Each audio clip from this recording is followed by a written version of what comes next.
Kathryn Eyring here, your health and empowerment coach, and today's topic is pink celery. And this is because so many people ask me to post more information on how I bring my garden vegetables into the house and incorporate them into my healthy lifestyle. So today's November 8th, and I just brought in this beautiful bouquet of pink celery from my front yard. I think it's practical to grow vegetables in your front yard. One, I think they're beautiful and they're a nice enhancement next to shrubs or other flowers that you might have. So this time of year, celery is growing in my front yard and also in my backyard as well. In fact, I have a lot of vegetables at this time of year. And I find that many people think that garden season is over, but it is far from over for me. All right, so what will I do with my pink celery? First, I make sure my kitchen sink is nice and clean. I try to eliminate toxins out of my home, so I'm cleaning with natural ingredients. I have essential oils that I use. I use lemon essential oil to clean my kitchen sink. It's pure, non-toxic. It shines up my stainless steel nicely. And then I feel very good about putting my fresh vegetables into the water. So I've already cleaned this. I look for any insects or oak leaves that might have been in the mix.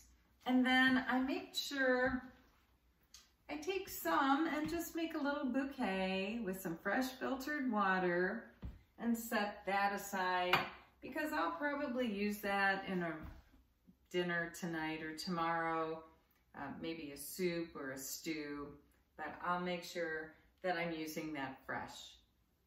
The rest of it, I'm cutting up and I'm placing on my dehydrator trays.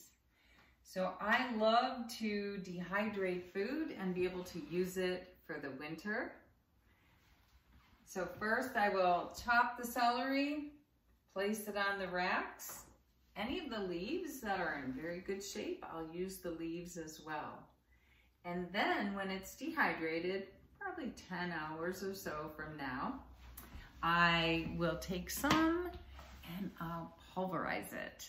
I'll put it in the Vitamix or any high-speed processor you have, and then actually make celery powder.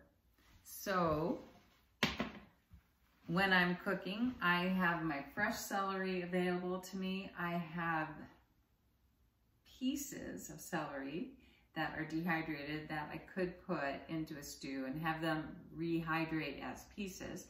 And then I also have the celery powder. I love being able to cook from my own garden, and I hope that you consider growing some of your own food. This time of year is still perfect for taking a clove of garlic and just putting it in the soil. Next year, you'll have a whole bulb of garlic. It's so simple and easy. I love heirloom vegetables because they're unique, they're different. They're not boring like what I find in the grocery store. And I also feel like they're more colorful often. And I identify color with higher nutrients. And I'm always looking for nutrient-dense foods because I just choose to be my healthiest. I want you to reclaim your health and your happiness as well. If you enjoyed this video, let me know. I'll do more like this. And I'll see you next week.